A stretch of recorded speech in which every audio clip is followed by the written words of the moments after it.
મિત્રો અત્યારે સવારના 6:15 વાગ્યા છે બરાબર, અને આપણે ઉઠી ગયા છીએ. જોઈ શકો છો તમે પાછળ આપણી ટેન્ટ સાઇટનો વ્યૂ. તો હવે આપણે બરાબર બ્રશ કરી લઈએ, ફ્રેશ થઈ જઈએ, અને પછી પાછું આજે ટ્રેકિંગ કરવા માટે જવાનું છે બરાબર. તો મિત્રો આપણે બરાબર કેમ્પ સાઇટ થી અહીંયા સ્વામિનારાયણનું મંદિર છે પાછળ, ત્યાં સુધી બસમાં બેસીને આવી ગયા છીએ. અને હવે અહીંયાથી આપણે ગવર્નર હિલના ટ્રેક માટે જવાનું છે. પાછળ તમે જોઈ શકો છો બરાબર, આપણી સાથે ઘણા બધા લોકો આવી રહ્યા છે ટ્રેકમાં. મને આંખમાં તડકો આવે છે એટલે સામું નથી.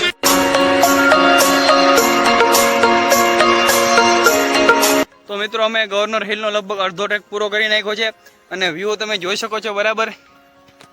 ટ્રેક એવો છે કે બરાબર ટ્રેકની બંને બાજુ ખાઈ છે અને વચ્ચેથી રસ્તો જાય છે, અને એ રસ્તામાં એકદમ સાવચેતી રાખીને હાલવું પડે છે બરાબર. જોઈ શકો છો તમે પાછળ જો આ કેરી તમે જોઈ શકો છો, એક બાજુ આખી ખાઈ છે બંને બાજુ, અને વચ્ચેથી રસ્તો જાય છે. તો આપણે સામે જે પાછળની બાજુ દેખાય છે ને બરાબર, એ પોઈન્ટ ઉપર જવાનું છે. જોડાઈ રહેજો આપણી સાથે છેક સુધી.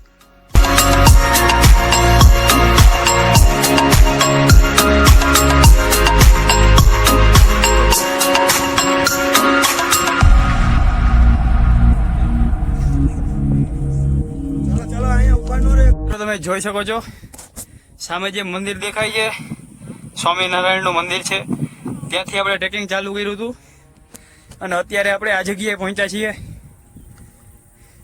અહીંનો વ્યૂ તમે જોવો બરાબર, બહુ જ જોરદાર, એક નંબર, ખૂબ જ સુંદર વ્યૂ આવે છે અહીંથી. આ રસ્તે થઈને અમે આવ્યા છીએ. જો આ જોઈ શકો છો તમે, એક બાજુ ખાઈ છે આખી. બપોરના 11 વાગ્યા છે, અને આપણે પહોંચી ગયા છીએ ગવર્નર હિલ્સના ટોપ પોઈન્ટ ઉપર. અને તમે વ્યૂ જોઈ શકો છો અહીંથી બરાબર. બહુ જ સરસ મજાનો પર્વતનો નજારો અહીંથી આવે છે, અને અહીંયા આવીને બહુ આનંદનો અનુભવ થાય છે ટ્રેક પૂરો કરીને.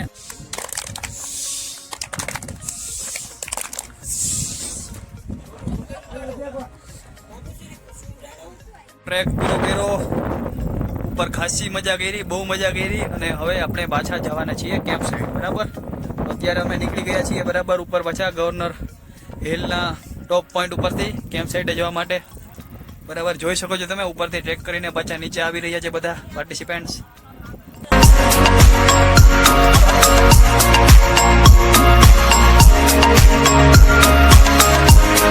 તો મિત્રો આપણે ગવર્નર હિલ્સનો ટ્રેક કરીને પાછા નીચે આવી ગયા છીએ, અને નીચે આવીને આપણે શરબત બરબત પીધું બરાબર. બહુ ગરમીને થતી હતી, અને હવે અહીંથી પાછા આપણે જવાના છીએ ટેન્ટ સાઈડે.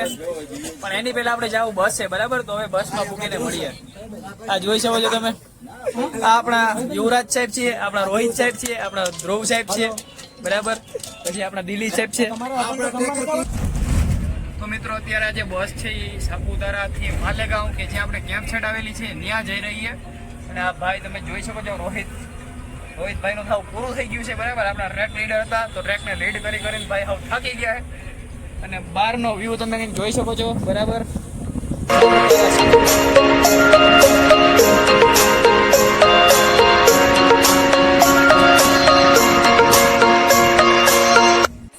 તો મિત્રો આપણે બરાબર ટ્રેક પૂરો કરીને પાછા કેમ્પ સાઇટે પહોંચી ગયા છીએ, અને બહુ થાક્યા છીએ, અને હવે સમય છે જમવાનો બરાબર. તો જમી લઈએ હવે. અને જમવામાં એક છોલે, પૂરી, શીરો અને સૂકી ભાજી. જમીને થોડોક આરામ કરી લઈએ, અને પછી પાછા જઈએ ફરવા. તો મિત્રો જમીને આરામ પણ કરી લીધો છે, અને હવે આરામ કરીને ફરી પાછો સમય આવી ગયો છે સાપુતારામાં સાઇટ સીન કરવા માટે જવાનો. તો પાછા આપણે આ બસમાં બેસીને જશું સાપુતારા સિટીમાં સાઇટ સીન કરવામાં. તો મિત્રો સાઇટ સીન કરવા માટે આપણે પહોંચી ગયા છીએ સાપુતારામાં, સાપુતારાના મ્યુઝિયમમાં બરાબર. તમે જોઈ શકો છો આ સાપુતારાનું મ્યુઝિયમ છે. હજી આપણે અંદર નથી ગયા. અંદર અમે મ્યુઝિયમમાં પ્રવેશ કરી ચૂક્યા છીએ, અને પ્રવેશ કરતાની સાથે જ સૌથી પહેલા તમને જોવા મળશે ગામડાનું દેશી ગાડું અને હળ બરાબર. તો મિત્રો જો હમણાં આપણે હવામાં તરશું બરાબર. ના તો આ મિત્રો આપણે આવી ગયા છીએ મ્યુઝિયમમાં. આમાં શું છે ભાઈ ખબર? કઈ નહીં, કઈ ઝૂંપડું છે બરાબર વાંસનું. આ સામે તમે જોઈ શકો છો બધા વાંસના અલગ અલગ પ્રકારના કલા કારીગરી કરેલા વાસણો. પછી આ હથિયારો આવ્યા છે બરાબર. આ તીર કામઠા મેઘ ધનુષ તીર કામઠું બનાવેલા.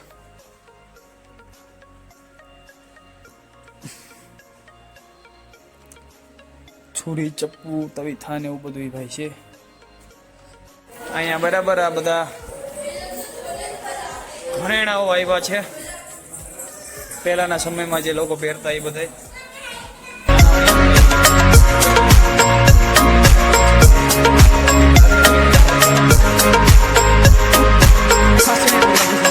તો મિત્રો આ મ્યુઝિયમમાં આવવાની 5 રૂપિયા ટિકિટ છે બરાબર. અને આ મ્યુઝિયમમાં કંઈ એટલું બધું કંઈ ખાસ છે નહીં.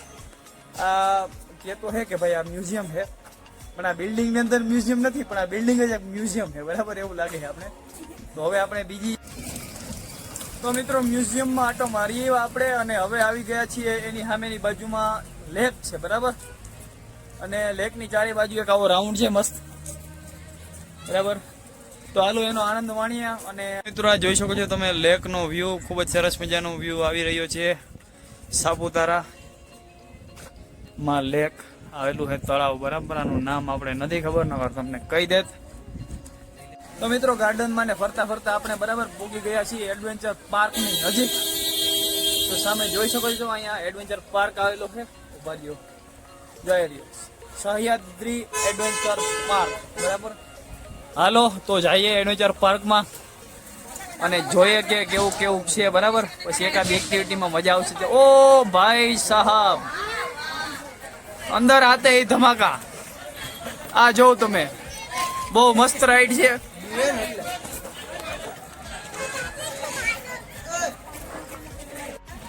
તો મિત્રો જો એડવેન્ચર પાર્ક બરાબર, એક આ ટૂંકી રાઈડ છે નાના બાળકો માટેની, અને સામે એક મોટી લાંબી રાઈડ છે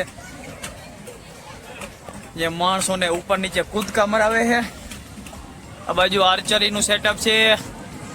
અહીંયા જો અહીં નાના નાના બાળકો છે, પાણીની અંદર બોટ ફેરવી રહ્યા છે.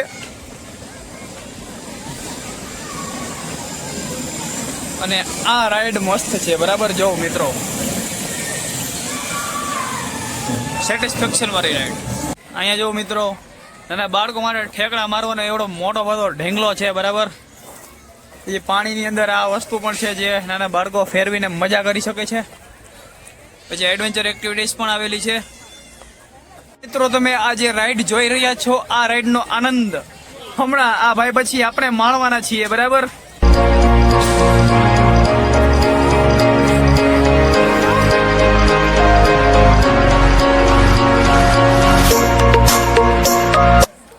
તો મિત્રો આપણે રાઈડમાં ગયા બરાબર. બંજી ઇન્જેક્શન નામની રાઈડ હતી, બહુ મજા આવી, પણ રાઈડના કારણે આપણો લેંગો ફાટી ગયો. મિત્રો ફાઇનલી આપણે ફરતા ફરતા આવી ગયા છીએ રોઝ ગાર્ડનમાં. પણ અત્યારે સાંજના 7:30 વાગી ગયા છે બરાબર, એટલે આમાં કંઈ અંધારું અંધારું દેખાય છે, તમને કંઈ દેખાશે નહીં. મિત્રો તમે જોઈ શકો છો અહીં આર્ટિફિશિયલ પંખીડા.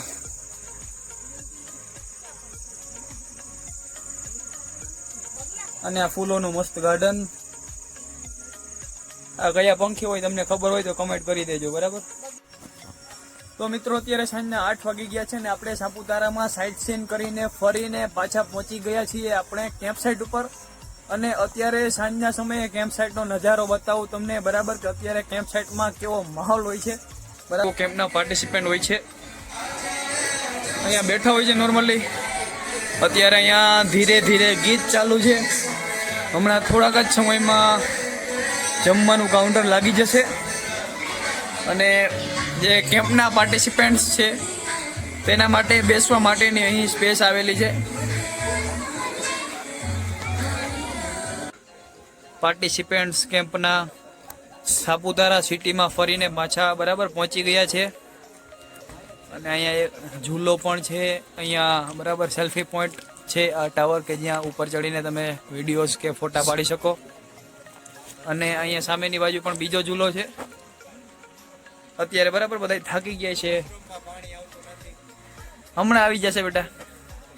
અને મિત્રો આ કેમ્પ સાઇટ ઉપર 2 પ્રકારના ટેન્ટ હોય છે બરાબર. એક ટેન્ટ હોય છે એ જે મોટા ટેન્ટ હોય છે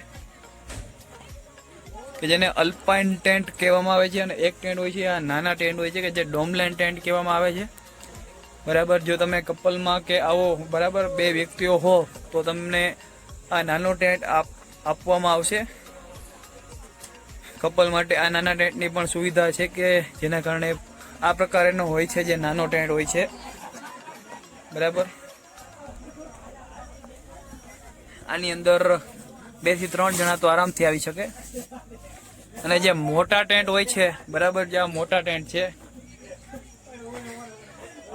એ મોટા ટેન્ટ ગ્રુપ માટે હોય છે. તમે બરાબર 8-10 મિત્રોનું મિત્ર વર્તુળ આવો, બરાબર, ફરવા માટે 8-10 જણાનું ગ્રુપ હોવ તો એના માટે, કે તમે ફેમિલીમાં આવો અને 6-7 જણા હો તો એના માટે જે મોટા ટેન્ટ હોય છે, મોટા ટેન્ટ કંઈક આ પ્રકારના હોય છે. તમે જોઈ શકો છો અહીંયા, બરાબર, આ બધા એરિયા છે.